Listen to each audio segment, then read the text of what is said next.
다큐멘터리 역사를 찾아서 제388편 명나라의 창왕 책봉은 무산되고. 경상도 원수 박위가 병선 100척을 거느리고 대마도를 쳐서 외적의 배 300척과 막사를 불살라 거의 없애버렸다. 원수 김종현, 최칠석, 박사한 등이 잇따라 이르러서 사로잡혀갔던 백성 100명을 찾아 돌아왔다. 이때 감행된 대마도 공격의 성격에 대해서 역사학자들은 박위가 경상도 일대에서 왜구들을 물리치는 전투를 수행하다가 내친 김에 대마도까지 진격했던 것이 아니라 고려 중앙조정의 판단에 의한 전쟁 수행이었다는 의견을 가지고 있습니다. 그렇다면 그동안에는 왜구가 한반도의 거의 전 지역에 침탈했음에도 불구하고 방어에만 급급했던 고려가 왜 이때에 이르러서 왜구의 전진기지라 할 수 있는 대마도를 선제 공격할 생각을 했을까요? 박종기 교수의 분석에 의하면 이 시기 왜구는 그 세가 상당히 약화되어 있었습니다. 이를 간파한 이성계 등 군사 수뇌부가 공격적인 전략을 선택했을 것이란 분석이죠. 이거 남해안 하포와 나간 지역에 또다시 왜구가 출마하여 민간을 약탈했다는 보고가 올라왔습니다. 침략해온 왜구의 규모가 어느 정도라 하더냐? 해적선 2~3척씩을 타고 야간에 기습한 뒤에 도주하였다가 다시 쳐들어오기를 계속하고 있다 합니다. 하포와 나간에 군사들을 보내서 경상도 원수 박위에게 휘하 군사들을 모두 동원하여 출정 준비를 하라 명하고 병선 100척을 준비하라 해두라. 아니, 이거 하포와 나간에 침공한 왜구는 겨우 해적선 2~3척이라 하는데 5인연으로 병선을 100척씩이나... 놈들의 안방을 타격할 것이다. 그럼 일본 열도로 출병을 하시겠다는... 우리가 황산과 진포에서 놈들을 크게 물리친 뒤로 왜구도 기세가 꺾였다. 차제에 놈들이 다시는 우리 고려의 해안으로 침공할 놈들을 내지 못하도록 이번에 군사를 동원하여 바다 건너 대마도를 타격할 것이야. 하지만 섣불리 대마도를 쳤다가 일본이 자극을 받아 군사 대응을 하게 되면 큰 전쟁이 될 수도 있습니다. 그것은 걱정할 것 없다. 왜구는 왜구일 뿐이다. 지금 일본의 조정에서도 해적지를 일삼는 왜구들이 두통거리라는 것을 모르느냐. 이러한 정세 판단에 따라서 고려의 중앙조정에서 대마도 공격에 대한 결정을 내리고 박위에게 지휘를 맡겨 병력을 동원한 것이다. 이런 얘기죠. 한신대 김순자 교수의 얘기를 들어보시죠. 왜구는 대략 고려 말에서 조선 초까지 100년 정도 이 한반도와 중국 동남 해안을 노략질을 했는데 고려의 입장에서는 일방적으로 공격을 당하기만 하다가 한 40년 만에 처음으로 이제 전세를 전환시켜가지고 먼저 공격에 나서는 그 행동이 됩니다. 그런 점에서 의미가 있고, 이것은 단순히 어떤 고려 측의 의도 또 고려 측의 군사력만으로 이게 가능한 것은 아니고요. 일본 내부에서 왜구가 발생하는 이유가 있었듯이 일본 내부에서도 이제 왜구 문제에 대해서 오히려 한반도 쪽에 있었던 고려 왕조하고 같이 협조해서 왜구를 어떻게든 좀 통제를 하고 진압을 해야 되겠다라는 흐름이 나타나거든요. 그런데 기왕의 왜구의 본거지를 침공할 것이라면 병력의 규모를 좀 더 늘려서 보낼 것이지 겨우 병선 100척을 보냈을까? 이런 의심을 할 만도 한데요. 김순자 교수는 애당초 고려의 목표가 대마도를 전면적으로 공격해서 일망타진하는 데 있었던 게 아니라 일종의 경고성 타격이었기 때문에 박위의 군사가 그 목표를 충분히 달성한 셈이라고 분석합니다. 박위의 승전보를 전해 들은 창왕은 특별히 박위의 공을 위모하는 교서를 내립니다. 우리나라는 여러 해 동안 태평하였던 관계로 근래에는 군비가 차츰 해이해져 있었다. 그래서 섬에 사는 왜적들이 함부로 노략질을 한 지 이미 40여 년이나 되었다. 그동안 왜적은 우리나라 삼면의 변방을 소란스럽게 해왔으나 국가는 다만 수세만 취하였고 장수들은 적진으로 진격해서 칠 것을 주저하고 있을 때 그대는 용기를 분발하고 헤아리기 어려운 험한 바다를 건너가 단연간 자라오던 화근을 전복하고 건물과 함선을 모조리 불살랐으며 포로로 잡혀갔던 우리 인민들을 고향에 돌아오게 하였으니 이로써 국가의 수치를 씻었고 이로써 신민의 원수를 갚았도다. 승전보가 처음 왔을 때 나의 마음은 진실로 기뻤다. 이제 과인은 문화평리 서균형을 보내서 그대에게 의복과 안장말과 은을 내리는 바이다. 40여 년 동안 수세만 취하다가 모처럼 외적의 본거지를 선제 타격한 것에 대해서 창왕도 이렇듯 기뻐하고 있습니다. 사실 이때의 대마도 공격은 고려가 장차 왜구에 대해서 적극적으로 대응하겠다는 신호탄이었습니다. 1389년 3월 명나라에 갔던 강회백이 남경으로부터 돌아옵니다. 그래, 명나라 황제가 과인에게 전하는 조서는 없었는가? 황제의 조서는 받아오지 못하였사옵니다. 대신에 예부의 지문을 통하여 황제의 말을 전달받았사옵니다. 황제가 명나라 예부의 지문을 통해서 내린 말이 무엇인가? 혹 과인의 명나라 친조에 관한 것인가? 그러하옵니다만 친조를 허락하겠다는 것인가? 그것이 아니옵고. 개의치 말고 황제의 말을 사실대로 아뢰어보라. 예, 주상전하.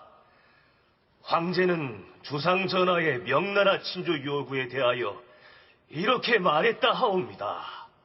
명나라 황제 주원장이 자기 나라 예부에 고려와 관련해서 했던 말은 이러한 내용이었습니다.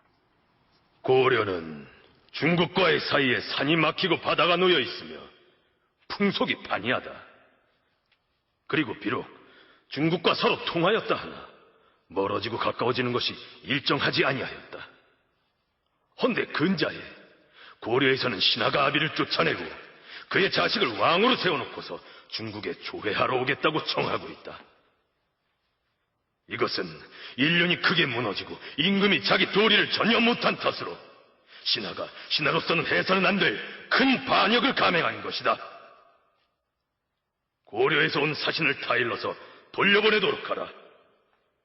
그리고 동자가 명나라에 와서 조회할 필요가 없다고 전하라. 왕을 세우는 것도 저희들이 할 일이요, 폐위시키는 것도 저희들이 알아서 할 일이다. 우리 중국은 상관치 않겠다고 전하라. 주원장이 예부에 내린 말의 요점은 고려 사신에게 고려의 동자가 명나라에 와서 조회할 필요가 없다고 전하라는 것이었습니다. 주원장이 동자, 즉 어린 나이라고 지칭한 대상은 고려의 어린 임금인 창왕을 일컫습니다.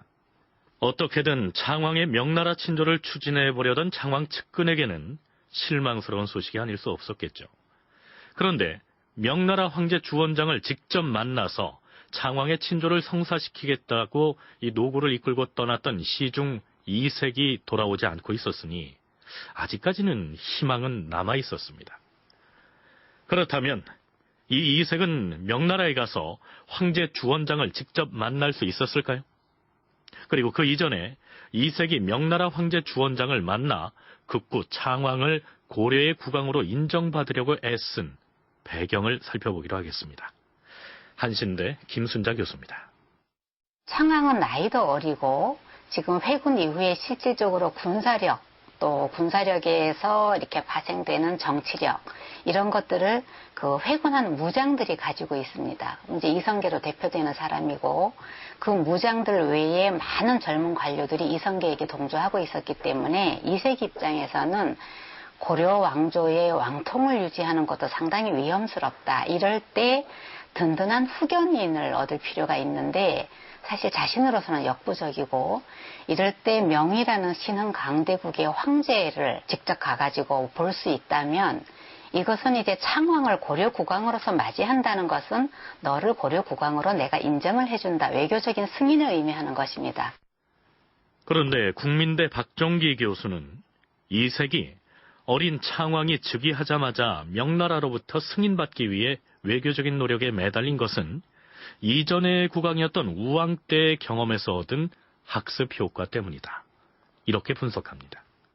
우왕이 결과적으로 즉위한 지 11년 만에 책봉을 받음으로써 사실상 어떤 자기 왕권의 어떤 정당성을 확보하지 못했던 그런 하나의 어떤 학습 효과랄까. 이기 때문에 서둘러서 아마 이색은 책봉을 노렸고, 또 급하니까 직접 창왕을 명나라에 가서 바로 책봉을 받으려는 이런 것은 역시 우왕대의 어떤 경험, 우왕이 결과적으로 즉위한 이후에 11년 만에 이 책봉을 받음으로써 사실상 어떤 자기가 어떤 정통성, 국왕으로서의 정통성, 어떤 왕권 행사에 있어서의 어떤 제한성을 가졌던 이런 경험이 창왕을 서둘러 직접 가서 책봉을 받으려는 이런 점에서 보면 어찌 보면 당시의 어떤 수상이었던 재상이었던 어떤 이색이었던 입장과 어떤 왕권 강화라고 하는 이런 하나의 정치적인 목적이 상당히 강하다. 공민왕이 사망하고 우왕이 즉위하게 되자 이색은 죽은 공민왕의 시호를 받기 위해, 그리고 공민왕의 뒤를 이어서 왕위에 오른 우왕의 왕위를 책봉받기 위해서 노력을 했지만 여의치 않았습니다. 당시 고려의 정국은 친명파와 친원파가 대립하고 있던 상황이었기 때문이죠. 결국 우왕은 즉위하고 나서도 11년 동안이나 명나라로부터 고려의 왕으로 책봉을 받지 못했죠. 따라서 우왕의 왕권은 취약할 수밖에 없었고, 결국 최영과 함께 요동정벌을 주도했다는 죄목으로 왕위에서 밀려나게 됐던 것입니다. 그런 경험이 있기 때문에 이색은 어떻게든 어린 창왕의 왕권 기반을 마련하기 위해서 명나라로부터의 책봉에 매달린 것이다. 이러한 얘기입니다. 명나라에 간 이색은 황제를 직접 대면할 수 있는 기회를 얻는 데 성공합니다. 고려사 열전편 이색전을 보면 명나라 황제는 평소에 이색의 명성을 익히 듣고 있었으므로 서너 차례나 접견하면서 매우 친절하게 대우해 주었다. 이렇게 기술돼 있습니다. 고려에서 집정자인 재상이 직접 사신으로 간 사례도 드물거니와 고려 사신이 중국의 황제를 직접 대면해서 대화를 나눈 건 역시 이례적인 일이라는 게 김순자 교수의 설명입니다. 이색은 창왕을 가능하다면 직접 데리고 가가지고 명나라의 그 건국자인 그 홍무제를 아련하게 하려고 했고, 그것이 여의치 않다면 명나라에서 관리를 파견해서 우리나라를 감독을 해달라. 그래서 이제 감국사를 보내달라 이런 요청을 하기도 합니다. 이색은 이제 그런 의도로 창왕을 데리고 가려고 했던 것인데, 가가지고 홍무제를 직접 아련을 합니다. 고려와 조선에서 명나라의 외교 사신이 갔을 때 명나라 황제를 직접 아련하는 기회는 많지 않습니다. 사실은 여러 번 가도 흔히 이제 그 요즘으로 해당하면 그 외교부 관리에 해당하는 명나라 예부 관원들만 만나고 외교 문서만 그 공식적으로 주고받고 돌아오는데, 이때 이색은 직접 홍무제를 아련을 하고 대화까지 나눕니다. 사서에서는 명나라 태조 주원장과 이색 사이에 오간 대화의 내용을 이렇게 기술하고 있습니다. 명나라 황제가 이색에게 조용히 물었다. 그대는 원나라에서 한림벼슬을 한 적이 있으니 응당 한어를 할 것이 아닌가? 여기에서 주원장이 말한 한어란 한족이 쓰는 언어, 곧 지금 우리가 얘기하는 중국어지요. 주원장이 그렇게 묻자 이색이 곧 한어로 갑자기 대답하였다. 황제 폐하, 청컨대 고려의 국왕으로 하여금 명나라에 입주하여 폐하를 아련하도록 윤호하여 주시옵소서. 그러나 황제는 이색의 말을 잘 알아듣지 못하고서 지금 고려의 시중이 무슨 말을 하고 있는 것이냐?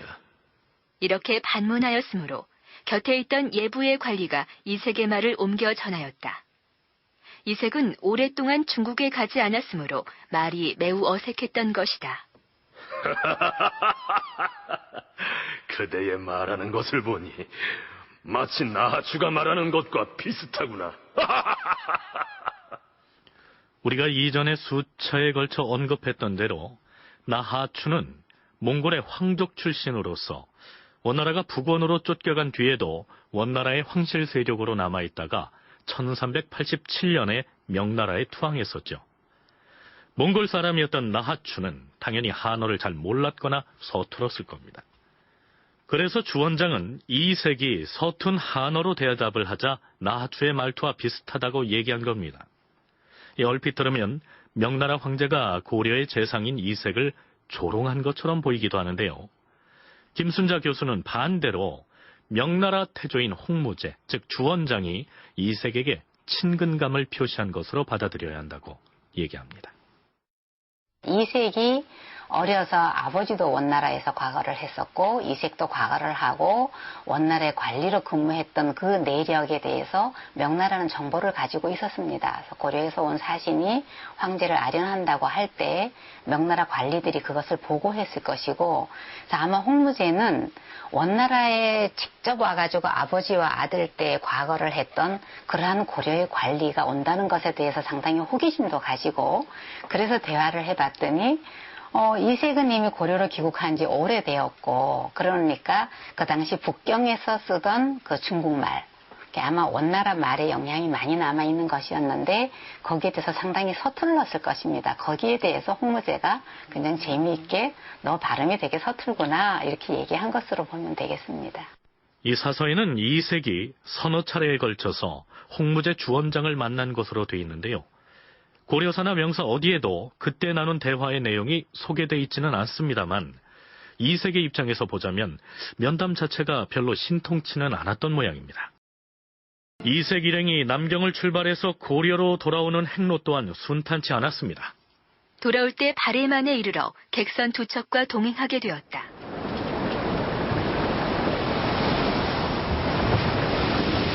배가 반양산 인근에 이르자 바다가 매우 거칠었다. 이고! 백길이 아주 험한데 괜찮겠습니까? 나는 괜찮으니 그대를 걱정이나 하라. 바람이 매우 거세게 불어서 도치를 조정하기가 어렵습니다. 우리가 탄 배는 괜찮은데 저기 뒤따르는 작은 객선들이 매우 위태해 보이는구나. 여기 이거 꼭 붙잡으십시오. 돌개바람이 이쪽으로 몰아치고 있습니다.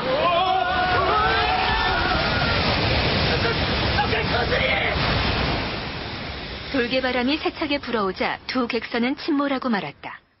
이방원이 탄 배도 파도에 부서져 거의 구제할 수 없게 되었다. 일행이 모두 놀라 겁을 먹고 엎치락 뒤치락 하였으나 이방원은 태연자약하였다.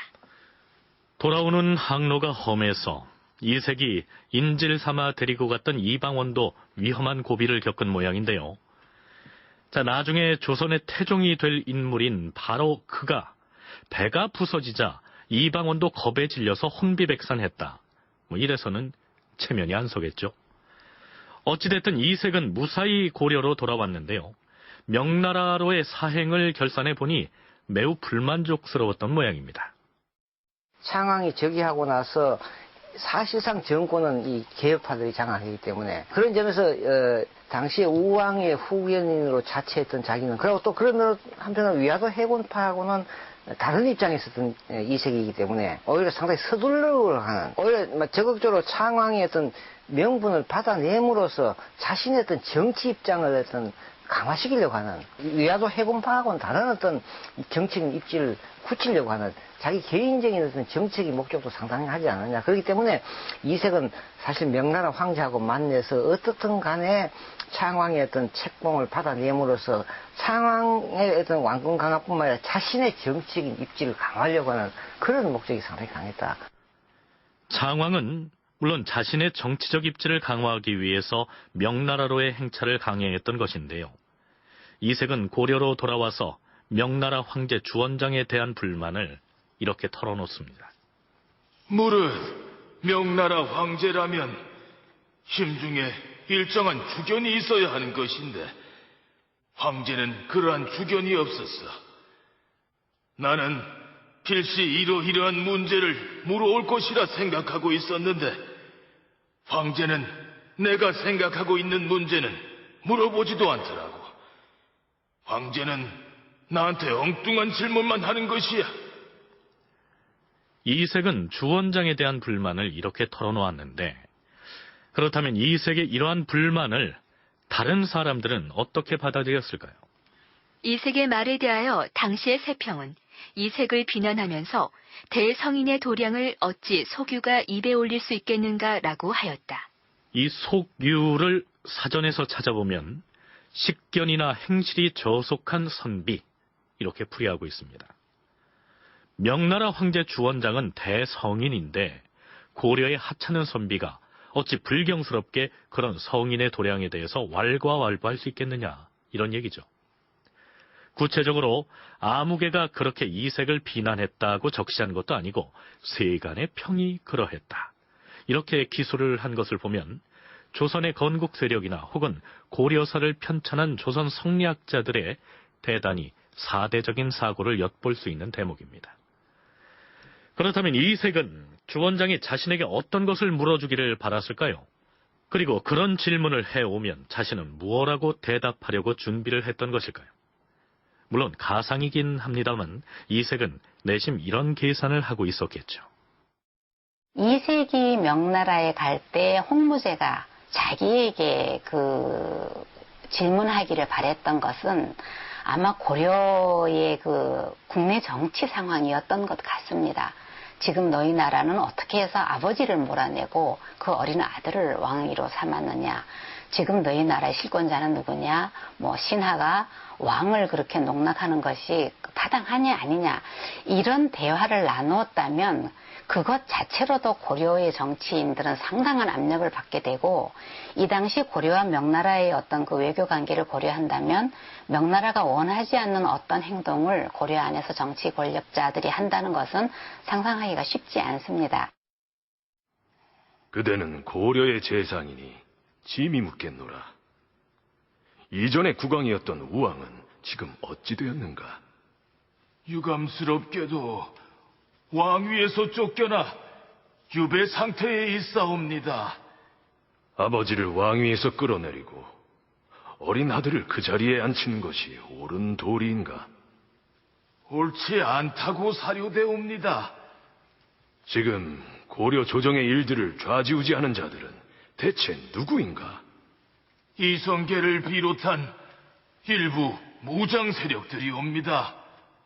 그대가 짐에게 바라는 말을 말해보라. 폐하께서 어린 창왕을 고려국의 왕으로 책봉하여 고려의 종묘사직을 안정시켜 주시기를 원하옵니다.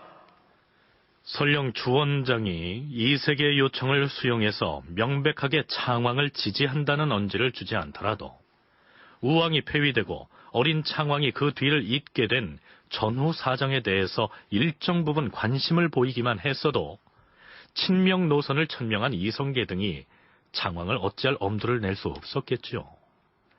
이색은 그것을 바랐던 것인데 이색과 주원장 사이의 대화의 코드가 어긋나 버렸던 것입니다. 그런데 명나라 쪽에 자신의 입장을 적극적으로 설명할 필요성을 이색이나 창왕 쪽만 인식하고 있는 것은 아니었습니다. 우왕을 몰아내는 데 실권을 행사했던 이성계야말로 명나라 황제에게 자신의 입장을 해명할 필요성이 절실했겠죠. 그래서 창왕이 재위한 이 시기에는 고려는 명나라에 끊임없이 사신을 보내고 또 보냅니다. 고려 국내에서 정치적으로 취약한 정치 권력을 가진 사람들, 청왕도 거기에 해당하고 이성계 측도 거기에 해당합니다. 이성계의 입장에서는 어쨌든 간에 장수로서 자기의 군주인 우왕을 몰아낸 상황입니다. 거기에 대해서 뭔가 해명을 해야 되는 것이고, 창왕 같은 경우는 아주 나이가 어린데 다시 왕위를 계승했기 때문에 창왕을 지지하는 세력 측에서도 이 국왕 자리 자체도 상당히 위태하다. 이럴 경우에 명나라의 외교사신을 많이 보낸다라는 것은 국내 정치적인 의도가 있다. 이렇게 이해해야 할 것입니다.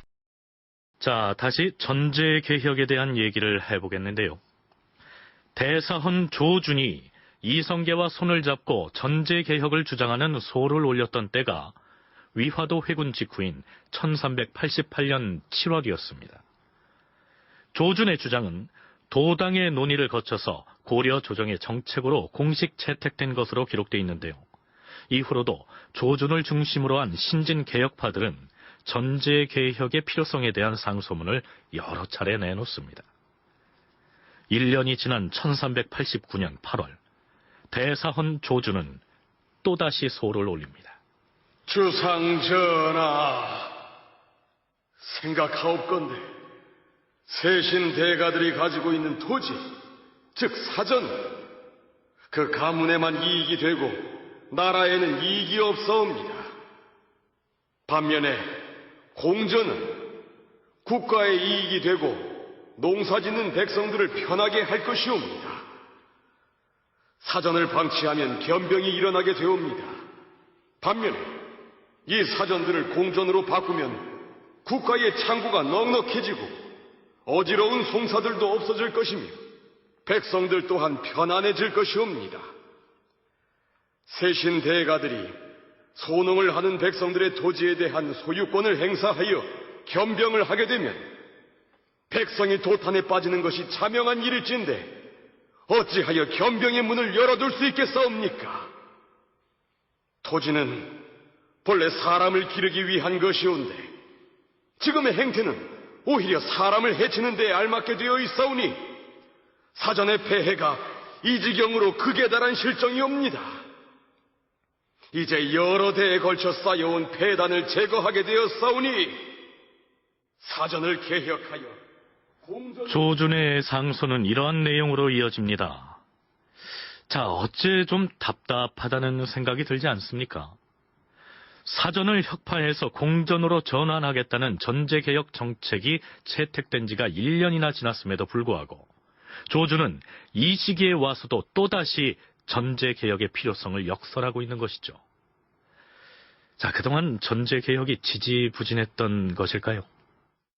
전제개혁이 완수되는 것은 몇 년이 걸립니다. 완수되기 위해서는 일단 불법적으로 토지를 가진 사람들을 무턱대고 전부 다 몰수할 수는 없는 것이기 때문에 일단 조사가 들어가야 되고요. 그것이 이제 행정적인 처리까지 문서로서 완전히 작성이 되어서 농민들에게 혹은 관리들에게 다 이제 새로운 어떤 그 토지 문건 같은 것이 주어지고 그래야 이제 개혁 작업은 완수된다 이렇게 볼 수 있습니다. 지금은 어떻게 보면 처음 이제 이 당위성을 주장하면서 여론을 조성하는 단계다 이렇게 볼 수 있습니다. 그럴 때 이것이 사실은 토지개혁이라는 것은 기존의 재산을 가지고 있는 사람들의 어떤 그 경제력을 몰수하는 것에 해당하기 때문에 당연히 그 저항이 치열할 수밖에 없습니다.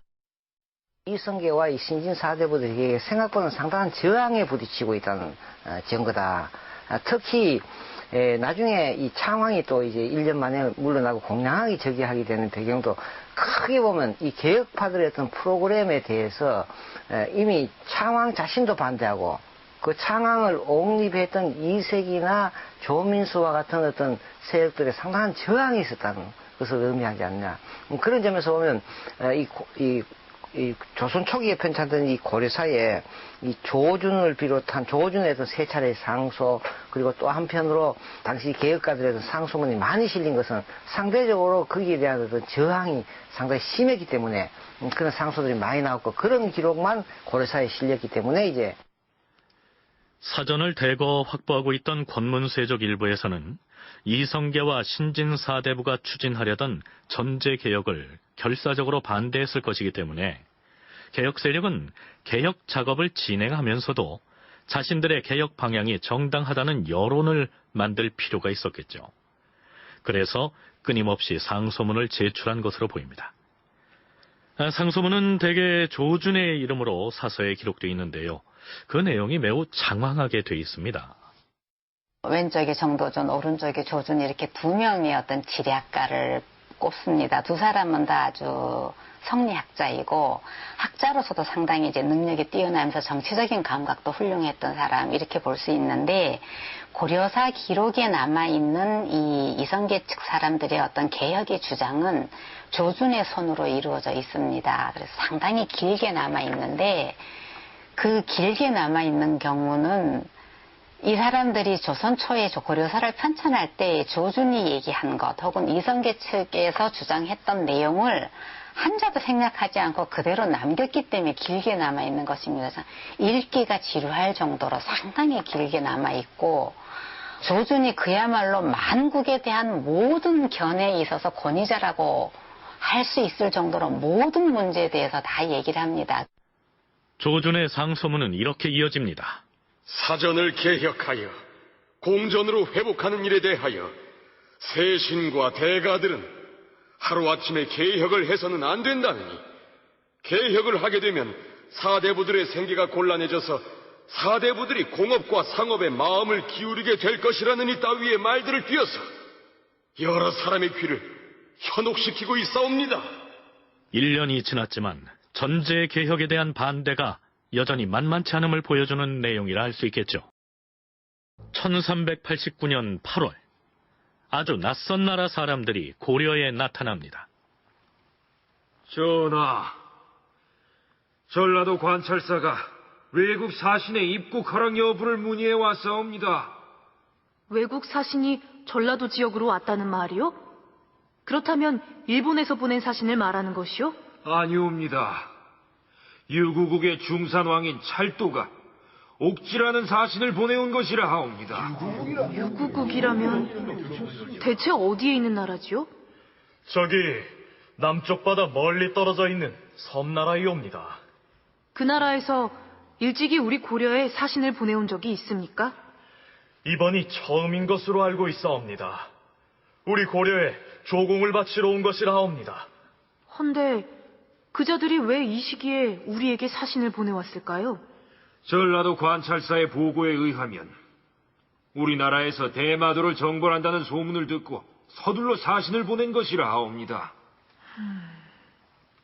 지금 그 사신 일행은 어디에 있는 것이오? 전라도 순천부에 도착해서 조정의 처분을 기다리고 있다 하옵니다. 그 사신을 어찌할 것인지 경들의 의견을 듣고 싶습니다. 이전에 왕래가 없던 나라에서 보내온 사신인데 섣불리 받아들여서는 아니 될 것이옵니다.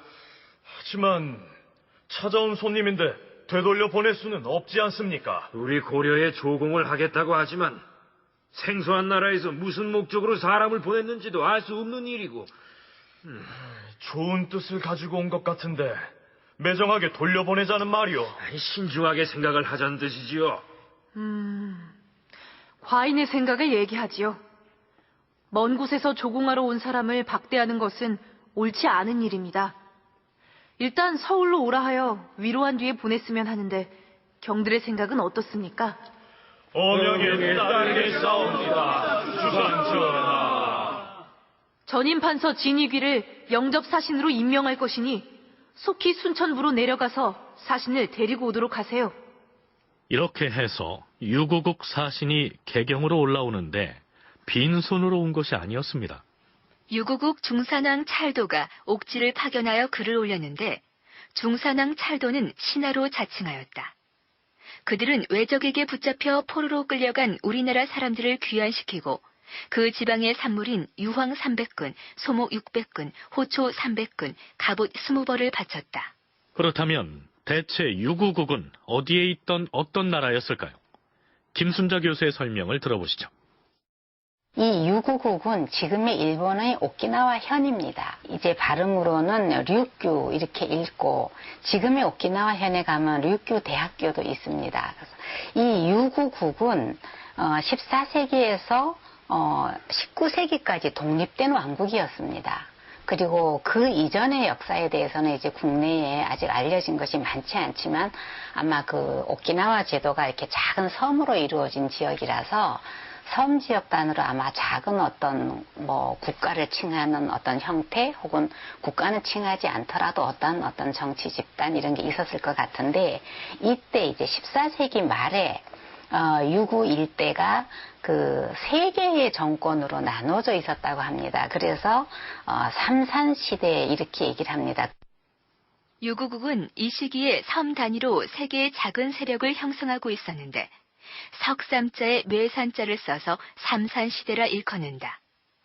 이때 고려에 사신을 보내온 쪽은 삼산 중에서도 가운데 중자를 쓰는 중산국의 왕이었다. 유구국의 삼산 중에서도 가장 중심이 되는 역할을 했던 것이 이 중산국인 것이다. 이 유구국은 조선 건국 이후 세종대왕 치세에 해당되는 1429년에 세 개로 나뉘어졌던 나라가 통일이 된다. 그리고 정식으로 명나라에 조공을 해서 명나라의 제후국가가 된다. 조선 초기에는 조선과도 계속 외교 관계가 이어지는데 조선과 유구국은 비록 국력 차이는 있지만 명나라 중심의 동아시아 세계에서 볼 때는 대등한 제후국가가 된다. 유구국에 대한 개요가 이상과 같습니다. 그렇다면 이 시기 먼 남쪽의 오키나와에 근거를 두고 있던 유구국은 왜 고려에 조공을 바치겠다고 사신을 보내왔던 것일까요? 김순자 교수는 박위의 대마도 정벌의 영향 때문이었을 것이라고 풀이합니다. 대마도를 직접 친다 할 때 유구국은 그 외구하고 직접 관계가 되어 있습니다. 유구국 사람도 포로로 잡혀가기도 하고 또는 또 외구들의 일부가 이 유구국에 이제 그 근거지를 마련하고 있기도 했습니다. 그래서 외구들이 고려 농민들을 잡아서 포로로 팔 때 유구국 일대에도 가 있었던 것이죠. 그런데 고려에서 대마도의 그 외구의 소구를 직접 치니까 고려라는 나라의 국력이 상당히 강하구나 해서 외교 관계를 틀고 아마 저 해양 국가의 성격을 가지고 경제적인 교역 같은 것을 기대했을 것으로 보이는데요. 그러면서 일단 우호적인 행동으로 고려인 포로를 돌려줬던 것입니다. 박정기 교수는 한 걸음 더 나아가서 유구국이 친선사절을 파견한 배경에는 왜구들의 침략에 유구국과 고려가 공동 대처하자는 의도가 깔려 있었을 것이다. 이렇게 분석합니다. 유국이 고려와의 사신을 보낸 것은 결국은 왜구에 대한 하나의 어떤 공동 대처라고 하는 외구에 대해서 상당한 피해를 입고 있었다는 하나의 반증이 아니냐. 그런 점에서 보면 이 기사는 아주 우연한 기사 같지만은 당시 어떤 외구의 어떤 침입의 어떤 범위나 여파가 상당했다. 그리고 실제로 나중에 조선 초기 오늘날 14세기 15세기 초가 되면 외구가 이제는 중국 대륙으로 향하게 돼 있거든요. 이런 점에서 본다면 당시에 외구의 어떤 침입이 고려뿐만 아니라 동남아시아까지 상당히 영향을 미쳤다. 이렇게 볼 때 유구국의 어떤 고려에 대한 어떤 사신을 보낸 자체는 외구에 대한 피해, 그에 대한 어떤 공동대처라는 그런 어떤 적극적인 해석이 좀 필요하지 않느냐. 최근에 고고학적 연구에 의하면 오키나와의 성벽에서 발견된 기와가 고려의 장인들이 만든 것으로 추정된다는 보고가 있었다는데요. 확실한 건 아닌가, 이걸 적극적으로 해석하는 학자들은 삼별초 항쟁 때 이 몽고군에 쫓긴 삼별초군이 유구국에 가서 거기서 성을 쌓았지 않나, 이런 것이 최근에 나오고 있습니다. 우리가 묻는 기록은 없지만은 유구국의 오키나와에서 발견된 기와에 연기가 서 있고 고려인들이 만든 기와라는 것이 확실하기 때문에 이미 유구국과의 교류는 그전에도 충분히 있었던 것이고, 그런 점에서 보면 이 기사는 대단히 간단한 기사 같지만은 의미 있는 기사다, 이렇게 저는 보여집니다. 어찌됐든 유구국의 사신을 맞이한 고려 조정에서는 비록 작은 나라라고는 하나 그 나라와 화친 관계를 유지하는 것이 국익에 도움이 된다고 판단하고 답방사절을 파견합니다. 과인은 고려 국왕으로서 삼가 유구국 중산왕에게 답서를 보내는 바이다. 우리나라와 귀국의 사이에는 넓은 바다가 가로막혀 있어서 일찍이 왕래하지 못했으나 이미 들어서 알고 있었다. 사신편에 귀한 물건을 보내주고 포로로 잡혀갔던 우리나라 사람들을 송환하여 주니 기쁜 심정을 이루 말할 수 없다. 이제 전갱령 김윤후를 파견하여 약간의 물건을 보내니 과인의 뜻을 받아주기 바라노라. 그리고 유구국 사신이 가져온 글에 의하면 우리 고려 사람으로서 왜구들에게 잡혀서 포로가 된 나머지 사람들도 모두 내년에 고향으로 돌려보내겠다 하니 고맙고 기쁘다. 바라건대 김윤후가 돌아오는 편에 함께 돌려보내서 그들이 부모와 처자를 만날 수 있게 해준다면 다행으로 여기겠다. 그동안에는 늘 고려가 제후국으로서 중국 왕조의 표문을 올렸던 것인데요. 모처럼 조공을 바치겠다고 찾아온 유구국에게 고려의 왕이 이 글을 내리는 형식을 취했으니까 어린 창왕으로서도 잠시나마 어깨가 으쓱했겠죠. 우리나라 사람치고 문익점 모르는 사람은 없겠죠? 우리는 문익점 하면 목화씨를 들여와서 의류혁명을 일으켰던 선구자로 칭송을 하는데요. 그러나 고려사의 기록을 보면 이 문익점은 대단히 부정적인 모습으로 그려져 있습니다. 자, 우선 열전에 실린 내용부터 살펴보죠. 문익점은 경상진주 강성현 사람이다. 공민왕 때 과거에 급제하여 여러 차례 벼슬이 올라 정육품 정원이 되었다. 원나라의 사신으로 갔다가 덕흥군에게 붙어 있었던 바, 덕흥군이 패배하니 본국으로 돌아오면서 목화씨를 얻어가지고 와서 자기의 외삼촌인 정천익에게 부탁하여 그것을 심었다. 처음에는 재배하는 방법을 몰라 거의 다 말라버리고 한 그루만 남았었는데 3년 만에 마침내 크게 번식하였다. 목화씨를 뽑는 물레와 씨를 켜는 물레들은 모두 정천익이 처음 만들었다. 문익점이 목화씨를 들여와서 외삼촌 정천익과 함께 파종을 하고 옷감을 짜기 위해서 물레를 만들고 했던 과정이 잘 나타나 있지 않습니까? 그런데 열전편의 기사 서두에 덕흥군 편에 붙었다는 표현이 문제입니다. 당시 고려는 원나라에 반대하는 반원 정책을 표방하고 있었고, 화가 난 원나라에서는 자기 마음대로 공민왕을 폐위하고 고려 왕실 혈족으로서 원나라에 가 있던 덕흥군에게 고려 국왕의 임명장을 줘서 군사와 함께 고려로 보내게 됩니다. 이때 원나라의 사신으로 갔던 문익점이 덕흥군과 한편이 됐다, 이런 얘기죠. 목면을 수료해서 그래서 상당히 이제 고려 민중들의 생활에 편의를 제공했다는 점에서 이제 높이 평가받고 있습니다만, 실제 이제 고려사 기록에는 상당히 부정적으로 평가되어 있는데, 그 두 가지 근거가 되어 있죠. 하나는 소위 공민왕이 반응 계획을 하니까 거기에 대해서 원나라가 공민왕의 반응 계획에 불만을 갖고 공민왕을 폐위시키고, 당시에 왕족이었던 충선왕의 셋째 아들이었던 덕흥군을 소위 왕으로 내세워갖고 고려를 보냅니다. 그러나 이제 이 덕흥군이 고려로 오다가 패해버림으로써 공민왕 폐위 사건은 실패를 합니다. 이때 이 덕흥군의 편에 섰던 사람이 문익점이었다는 점, 이 점이 이제 소위 공민왕의 입장에서 볼 때는 이제 부정적으로 평가된 것이고. 박정기 교수의 얘기를 들어봤는데요. 그렇다면 공민왕의 명을 받고 원나라의 사신으로 갔던 문익점이 공민왕을 쫓아내고 덕흥군을 고려 왕으로 삼겠다는 원나라의 결정에 찬동해서 덕흥군 쪽에 붙었던 것일까요? 김순자 교수는 그렇지 않다고 얘기합니다. 원나라가 공민왕을 제거하기 위해서 끊임없이 노력을 하는 과정에 덕흥군이라는 사람, 고려 왕족 중에 한 명을 고려 국왕으로 임명한 적이 있습니다. 그때 원나라 대도에 파견되었던 고려의 외교 사신은 물론이고 거기에 거주하고 있던 고려의 중요한 사람들도 전부 억류됩니다. 그러한 상황에서 그 사람들에게 덕흥군을 지지해라라고 강요를 받는 상황입니다. 그때 어떤 사람들은 덕흥군에게 적극적으로 영합하는 사람도 있지만, 많은 고려인들은 거기에 마지못해서 억류되어 있는 상황입니다. 문익점이 공민왕을 배반하고 변절한 것이 아니고 원나라의 사신으로 갔다가 억류당했었고, 덕흥군이 고려를 공격하겠다고 나섰을 때 문익점은 원나라에 의해서 강제 귀국됐던 것이며, 그때 바로 목화씨를 가져왔다, 이런 얘기죠.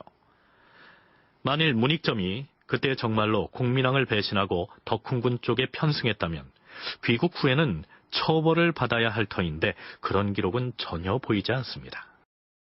문익점은 창왕이 즉위하자 정삼품벼슬인 좌사의 시학에 오르는데요. 아마도 이성계를 비롯한 개혁파와는 노선을 달리했던 모양입니다.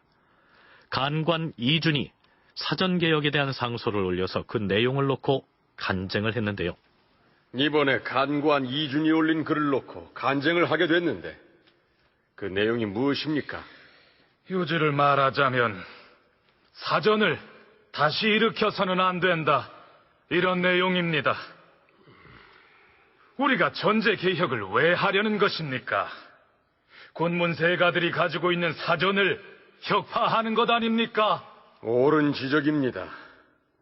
헌데 오래된 관행이기 때문에 개혁을 해서는 안 된다고 반대를 하는 사람들이 있어요. 그 자들은 이미 회수하여 공전으로 돌린 토지를 다시 사전으로 돌려줘야 한다고 궤변을 늘어놓고 있습니다. 안 될 말입니다. 이번에 간관 이준이 올린 글에 우리 모두가 연대 서명하여 국왕에게 올려야 합니다. 나도 이준의 주장에 찬성합니다. 모름지기 간관이라면 혁파된 사전을 다시 일으키자는 주장에 누가 동의하겠습니까? 나도 당연히 서명을 하겠습니다. 그런데 이 좌사 문익점은 어디 갔습니까? 문익점은 몸이 아프다면서 간쟁을 피해 나가버렸습니다. 이번만이 아닙니다.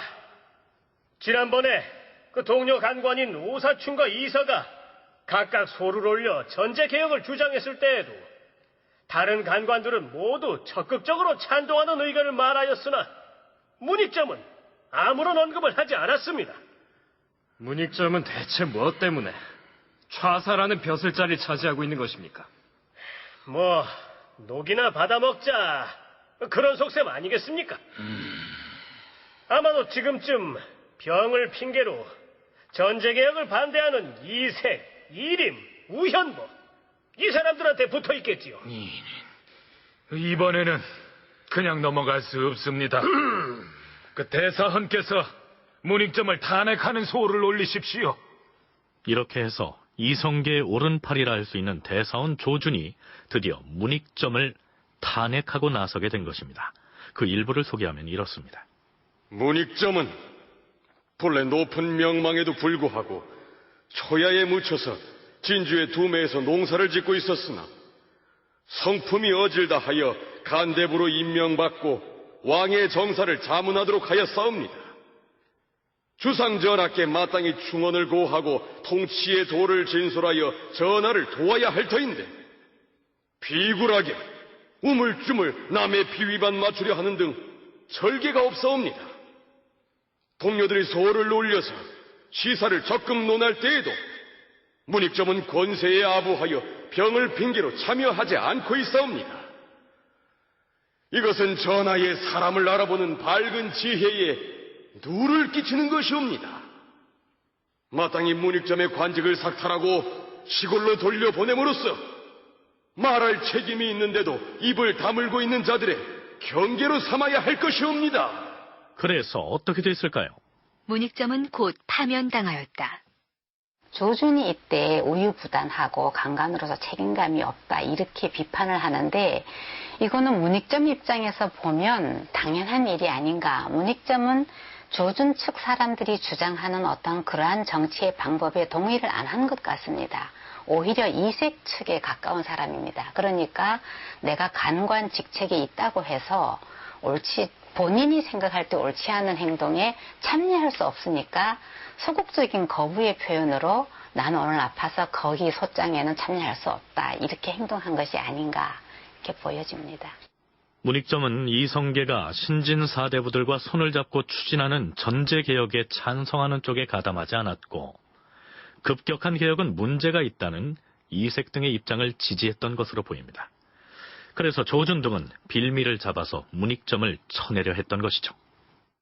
조선 초기를 근거했던 사대부들이 고려왕조를 보는 어떤 하나의 어떤 부정적인 인식이 문익점에 드러난 거다. 그렇기 때문에 우리가 의료혁명의 어떤 선구자, 우리 민중생활의 상당히 영향을 미친 문익점이라는 그런 이미지하고는 다른 것이지만 반개혁적인 입장에 섰다는 것이 문익점을 부정적으로 볼 근거는 아니다. 조선 초기 역사가들이 문익점을 반개혁적인 입장에 섰기 때문에 부정적으로 선 것이지 우리가 이걸 갖고 문익점을 부정적으로 볼 것은 아니다.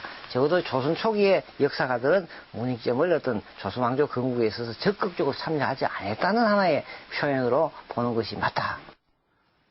파면당한 문익점이 다시 벼슬길에 복귀했다는 기록은 보이지 않는데요. 아마도 그 길로 정말로 산야로 내려가서 목화를 재배하며 살지 않았을까요? 1389년 9월 이공, 과인이 가는 것이 나라에 도움이 되겠습니까? 그렇습니다. 가셔야 할 것이옵니다, 전하. 하지만 과인의 친조를 명나라에서 허하지 않고 있는데요. 그래도 가셔야 하옵니다. 전하께서 막상 남경에 도착하면 황제도 어찌할 수 없이 친견을 허하고 전하의 말씀을 들어주실 것이옵니다. 알겠습니다. 명나라에 친조를 하려면 준비할 것도 많을 터인데 언제쯤 가면 되겠습니까? 서두르셔야 할 것이옵니다. 요동의 들판은 매우 추운 관계로 가능하면 일찍 떠나셔야 할 것이옵니다. 지금이 어느덧 9월인데 더 지체하다가는 겨울이 닥칠 것이옵니다. 이색은 아마 그것이 마지막 방법이라 여겼던 모양입니다. 어린 창왕으로 하여금 명나라에 가서 황제를 아련하면 책봉을 받아올 수 있다고 생각했던 모양이죠. 그런데 결국 창왕의 명나라 친조는 이루어지지 못했습니다. 지금 이 시중에 주상을 떠밀어서 명나라 입조를 강행하려고 합니다. 지금 주상의 나이가 갓 10살입니다. 주상은 임금이기 이전에 10살짜리 어린아이입니다. 저 어린 나이에 어찌 먼 나라 길을 떠나라 할 수 있겠습니까? 제가 이 시중을 설득하긴 어려울 것이니 도당에서 의논해서 주상의 명나라 입조를 말려주십시오. 창왕의 어머니 이씨가 나이 어린 창왕을 민망하게 여겨서 도당에 말하여 명나라에 가는 일을 중지하게 하였다. 자, 글쎄요. 어린 창왕이 이색의 생각대로 남경으로 가서 황제를 만났더라면 고려의 역사는 달라졌을까요? 아니, 창왕 자신의 운명이 바뀌었을까요?